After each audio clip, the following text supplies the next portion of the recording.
जिस प्रकार से आपने बगैर किसी रुकावट के, बगैर किसी विलंब से 27 दिन तक प्रोग्राम को चालू करना बहुत आसान काम नहीं होता। बहुत सारे इश्यूज आते हैं, हेल्थ इश्यूज आते हैं, फैमिली इश्यूज आते हैं, बहुत सारी चीजें आती हैं, लेकिन उसके बावजूद भी कमिटमेंट हो तो कोच BSR सर का जैसा होना चाहिए। That's great, wonderful. सो बहुत सारे लोग जो पहली बार मेरे से मिल रहे होंगे तो वो ये सोच रहे होंगे कि यार ये कौन बंदा है, कहाँ से आ गया, क्या बातचीत करने वाला है। तो थोड़ी सी मैं एक लिटिल आपको बैकग्राउंड देता हूँ ताकि मैं जिस सब्जेक्ट पे बातचीत करने वाला हूँ उसको आप थोड़ा सा कहीं ना कहीं मेरे से रिलेट कर पाएंगे। मेरा जन्म हरियाणा में हुआ, जींद एक टाउन है, और मेरे फादर हिंदी अध्यापक थे सरकारी स्कूल में, माताजी गृहिणी थी। हम 2 भाई और 3 बहनें हैं।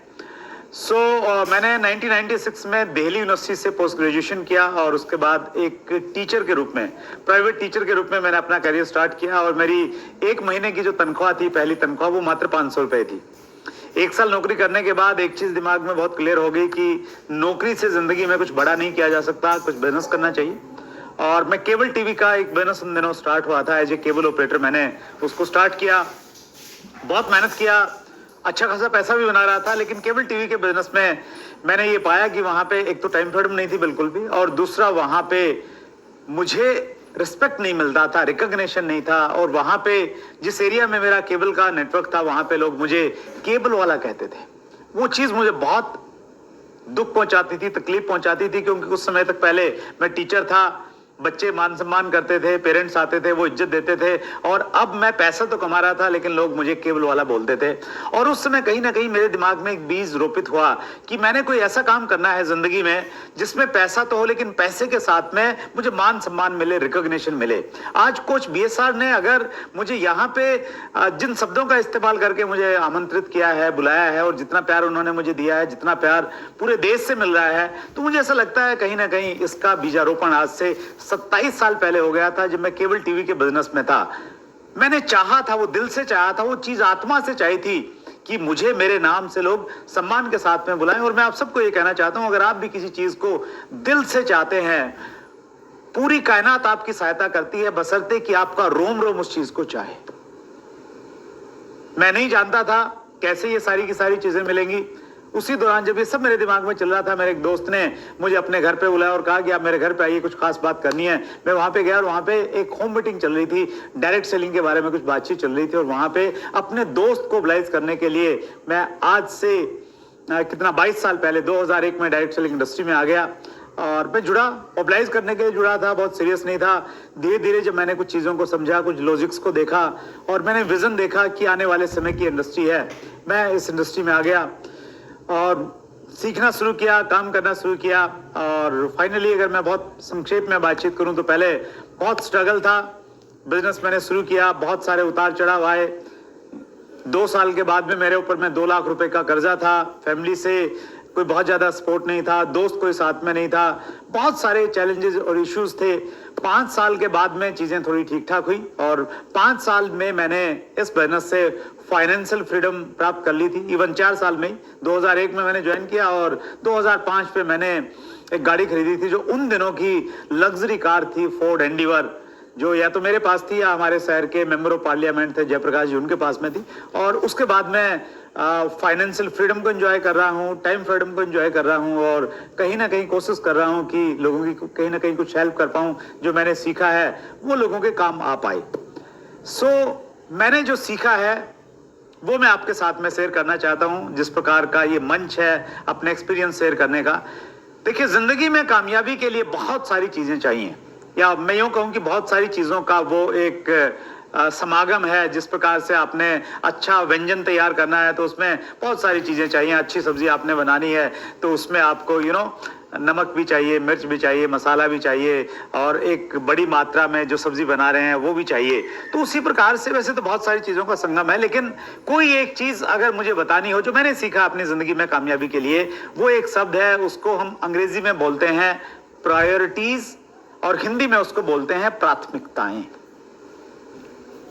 ये सब शायद आपने पहली बार सुना हो या बहुत बार आपने सुना होगा, लेकिन आप इसकी डीप में नहीं गए। प्रायोरिटीज अगर आपकी जिंदगी में क्लियर हो जाते हैं तो न केवल मात्र आप बहुत ज्यादा सफल होंगे, तो आपकी जिंदगी बहुत आसान हो जाएगी। हर समय आप आनंद के साथ में जिएंगे, कोई तनाव नहीं रहेगा, बीपी बढ़ा होगा तो नीचे आ जाएगा, बीमारियां होंगी शरीर में वो गायब होने लग जाएंगी। कब? जब प्राथमिकताओं में क्लैरिटी आ जाएगी। पिछले दिनों मेरे साथ में घटना घटी और उस घटना ने मुझे बहुत बड़ा सबक सिखाया। 25 दिसंबर 2022 मेरा एक सेमिनार था लखनऊ में। मैं लखनऊ लैंड किया, मैंने अप्रोक्स 9:30। जैसे मैंने लैंड किया, वहां जो होस्ट थे उस प्रोग्राम के, मैंने उनसे बातचीत की, राजेंद्र यादव जी से, कि राजेंद्र जी प्रोग्राम की क्या स्थिति है, क्योंकि पहले प्लान था कि शायद हम 2 सेशन में उस प्रोग्राम को करने वाले हैं। तो उन्होंने कहा कि नहीं सर, 1 सेशन में ही हो जाएंगे, ओवर क्राउडेड रहेगा लेकिन 1 सेशन में हम लोग कर लेंगे। तो मैंने कहा किस समय फ्री हो जाएंगे? तो उन्होंने कहा कि सर 2 बजे सेमिनार खत्म हो जाएगा। मैंने कैलकुलेशन लगाई कि भाई 2 बजे फ्री हो जाएगा तो क्या करना चाहिए, और मेरी फ्लाइट बुक थी 9 बजे की, क्योंकि प्रोग्राम 2 सेशन में होना था, उस हिसाब से 9 बजे की ऑलरेडी फ्लाइट मेरे पास में बुक थी। तो मैंने कैलकुलेट किया कि यार 2 बजे फ्री हो जाएगा, 3-4 बजे तक मैं एयरपोर्ट आ जाऊंगा, बहुत सारा समय है, मैं जल्दी की फ्लाइट लेता हूं। क्यों लेता हूं? इसलिए क्योंकि 9 बजे की फ्लाइट से अगर मैं जाऊंगा तो दिल्ली पहुंचूंगा, फिर घर जाऊंगा, 12 बज जाएंगे, और 12 बज जाएंगे तो सुबह मैं 5 बजे उठता हूं, फिर जिम करता हूं, तो वो मेरा जो एक शेड्यूल बना है वो डिस्टर्ब हो जाएगा कहीं ना कहीं, और जो मेरी हेल्थ प्रायोरिटी है, प्राथमिकता पे मेरा स्वास्थ्य है, तो वो कहीं ना कहीं डिस्टर्ब हो जाएगा। तो मैंने मुश्किल से 2 मिनट लगाई होंगी, मैंने उसी समय 5 बजे की फ्लाइट बुक कर ली। और आपको मालूम है, जब आप अचानक फ्लाइट बुक करते हैं तो महंगी होती है। प्रोग्राम में गया, ओवर क्राउडेड प्रोग्राम, बहुत सारी भीड़ आई हुई, ऊपर नीचे स्टेज पे लोग बैठे हैं, लोगों का रिस्पांस अच्छा था, कुछ मैंने समय ज्यादा लिया। प्रोग्राम खत्म होने के बाद वहां के एक बहुत सीनियर व्यक्ति थे, उन्होंने कहा कि सर मैंने नया घर बनाया है, तो मेरे घर पे चाय पी के जरूर चलना है, एयरपोर्ट के रास्ते में आएगा। तो हम उनके घर के लिए निकले। वापसी में जब थे तो वहां कुछ कार्यक्रम चल रहा था, कोई रैली वैली चल रही थी, तो इस वजह से जाम लग गया भयंकर। तो प्लान ये हुआ कि गाड़ी से नहीं पहुंच पाएंगे, लखनऊ में मेट्रो चलती है, मेट्रो से जाया जाए, तो हम मेट्रो में बैठे। लेकिन मैंने पूछा कि यार मेरा बैग जिस गाड़ी में है वो कहाँ पे, उसका पता करो। तो मालूम चला कि वो भी फंसी हुई है, गाड़ी भी उसी में फंसी हुई है, जाम में कहीं ना कहीं। तो मैं तो एयरपोर्ट पहुंच गया, लेकिन जिस गाड़ी में मेरा बैग था, आईडी प्रूफ था, वो सारा का सारा पीछे रह गया, और फाइनली जो है फ्लाइट मिस हो गई। फ्लाइट का टाइम था मेरा शायद 4:55 का, और लेट पहुंचे हम लोग। 5-7 मिनट बाद ही बैग भी आ गए, मैंने एयरपोर्ट में एंटर कर लिया। लेकिन अच्छी बात क्या थी, जो मेरी इवनिंग की फ्लाइट थी 9 बजे वाली, उसको मैंने कैंसिल नहीं किया था टिकट को। क्यों कैंसिल नहीं किया था? क्योंकि रिफंड में सिर्फ 60 रुपए वापस मिल रहे थे, तो वो मेरे पास था। तो खुशी की बात मेरे लिए ये थी कि ऑलरेडी मेरे पास में एक टिकट है। मैंने एंटर किया। लखनऊ में लॉन्ज है, मेरे पास में कुछ क्रेडिट कार्ड्स हैं जिससे मैं लॉन्ज में बैठ सकता था, आराम से वहां खाना खा सकता था, टाइम एंजॉय कर सकता था, और सिर्फ 4 घंटे की बात थी। लेकिन वहां मैंने देखा, दिमाग में वही चल रहा है कि 9 बजे की फ्लाइट है तो फिर 12 बजे पहुंचूंगा, सुबह डिस्टर्ब हो जाएगा सारा का सारा। मैंने देखा कि और भी कोई फ्लाइट अवेलेबल है, मैंने चेक किया, और 7:30 बजे की एक फ्लाइट और थी। मैंने 2 मिनट लगाए, 2 मिनट के अंदर में मैंने 7:30 बजे वाली फ्लाइट बुक कर ली, और 7:30 बजे वाली फ्लाइट से मैं घर पहुंचा, और मेरा जो रूटीन था वो रूटीन मेरा डिस्टर्ब नहीं हुआ। अब ये मेरी जिंदगी में ऐसा पहली बार हुआ था कि एक दिन में मैंने एक जगह जाने के लिए 3 फ्लाइट बुक की हो, और एक अच्छा खासा पैसा उसमें मैंने इन्वेस्ट किया हो। मैंने इस घटना ने मेरे को सोचने पे मजबूर किया कि ऐसा मैंने क्यों किया। मैं तो एक ऐसा व्यक्ति था, जब इनिशियली दिनों में मैंने बिजनेस को स्टार्ट किया, मेरे पास में पैसा नहीं होता था। मैं ट्रेन में स्लीपर में इसलिए टिकट नहीं लेता था कि जनरल कंपार्टमेंट में अगर लेंगे तो पैसे बचेंगे, और जनरल कंपार्टमेंट वाले भी उसी समय पहुंचते हैं और स्लीपर वाले भी उसी समय पहुंचते हैं, तो टाइम में तो कोई फर्क है नहीं पहुंचने में, पैसे बचेंगे तो पैसे बचाना चाहिए। तो उस प्रकार का मेरा एक एटीट्यूड था, और आज मैं इस प्रकार से पैसे को खर्च मैंने कैसे कर दिया। तो जब मैं गहराई में गया तो मैंने पाया कि मेरी प्राथमिकता क्लियर है। मेरी प्राथमिकता पैसा नहीं है आज के टाइम में, मेरी प्राथमिकता यह है कि मैंने अपना शेड्यूल डिस्टर्ब नहीं करना। मैं समय पे सोना चाहता हूं, समय पे उठना चाहता हूं। हेल्थ को लेके मैंने कुछ गोल्स प्राप्त किए, बनाए हैं, उन गोलों को अचीव करना मेरी टॉप प्रायोरिटी है। उसकी वजह से मैं ऐसा कर पाया। मैंने ये भी सोचा कि अगर मेरी जगह कोई दूसरा व्यक्ति होता और जिसके पास में बहुत सारा पैसा होता, मेरे से 100 गुना ज्यादा पैसा होता, तो क्या वो ऐसा कर पाता? आप भी सोचिए। मैंने तो सोच के ये पाया कि शायद वो ऐसा नहीं कर पाता, और शायद इसलिए नहीं कर पाता क्योंकि उसकी प्राथमिकताएं शायद क्लियर नहीं होंगी और मेरी प्राथमिकताएं क्लियर थी, तो इसलिए मैं ऐसा कर पाया। सो मैं आप सब साथियों को यह कहना चाहता हूं कि अगर आपको जिंदगी में कोई भी आपका क्षेत्र है, कुछ भी आप काम कर रहे हैं, आप अगर बहुत बड़े लेवल पे जाना चाहते हैं तो आपकी प्राथमिकताएं क्लियर होनी चाहिए। प्राथमिकताओं को हम थोड़ा डीप में समझते हैं। प्राथमिकता का मतलब यह हो गया कि हम बहुत सारे काम एक साथ में करते हैं, सुबह से लेकर रात तक या पूरे महीने में हम बहुत सारे काम करते हैं। फॉर एग्जाम्पल, आप एक एंटरप्रेन्योर हैं, आपका अपना बिजनेस है, तो बिजनेस भी आप करते हैं। बिजनेस के साथ साथ में आपके कुछ हेल्थ गोल रहते हैं, उसके लिए भी आपको टाइम निकालना पड़ता है। उसके साथ में आपका परिवार है, तो परिवार से संबंधित कुछ काम हैं, वो भी आपको करने पड़ते हैं। अगर आप धार्मिक व्यक्ति हैं, स्पिरिचुअलिटी से जुड़े हुए हैं, तो उससे संबंधित कुछ आपके लिए कुछ टाइम आप निकालते होंगे। उसके अलावा अगर आपका पॉलिटिक्स में थोड़ा बहुत इंटरेस्ट है तो खबर वबर भी, न्यूज भी सुनते होंगे। स्पोर्ट्स में किसी में इंटरेस्ट है तो शायद स्पोर्ट्स को आप किसी को फॉलो करते होंगे। तो ऐसे बहुत सारे काम, सोशल मीडिया पे आप टाइम देते होंगे, कहीं ना कहीं चीजों को एक्सप्लोर करते होंगे। तो ये सारे के सारे काम हम एक साथ में कर रहे होते हैं,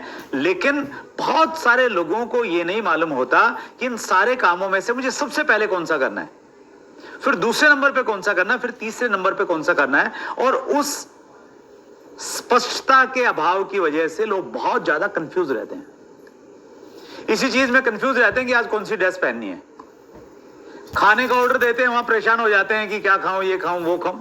कोई मतलब हर जगह कंफ्यूजन है। क्यों? क्योंकि जिंदगी में प्राथमिकताएं तय नहीं है। अगर ये प्राथमिकताएं तय हो जाएंगी तो फिर आप ऐसे चुटकी बजा के बड़े बड़े डिसीजन ले पाएंगे। जिस प्रकार से एक दिन में 3 फ्लाइट बुक करके मैंने डिसीजन ले लिया। मैं 3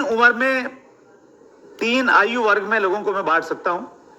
पहला आयु वर्ग मैं मानता हूं 15 साल से 25 साल का एक आयु वर्ग। 15 साल से पहले तो हमारी एज कम होती है और हम ज्यादातर अपने पेरेंट्स के इन्फ्लुएंस में रहते हैं, उतना लॉजिकल हम लोग नहीं होते हैं। 15 के बाद में हम चीजों को लॉजिकली देखना शुरू करते हैं और हर चीज को नहीं मानते हैं। इवन पेरेंट्स बोले, इवन टीचर बोले, तो थोड़ा लॉजिकल हो जाते हैं हम लोग।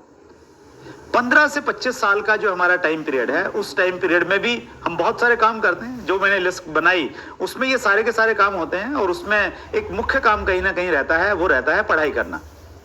आपने कोई एक लाइन चूज की, आपने डॉक्टर बनना है, आपने इंजीनियर बनना है, आपने सीए बनना है, या आप अपना कुछ काम धंधा करना चाहते हैं, तो वो कहीं ना कहीं एक थोड़ी सी क्लैरिटी आती है कि मुझे करना क्या है। आपके फादर बताते हैं, टीचर बताते हैं, या करियर काउंसलिंग कहीं से आपने ले लिया है।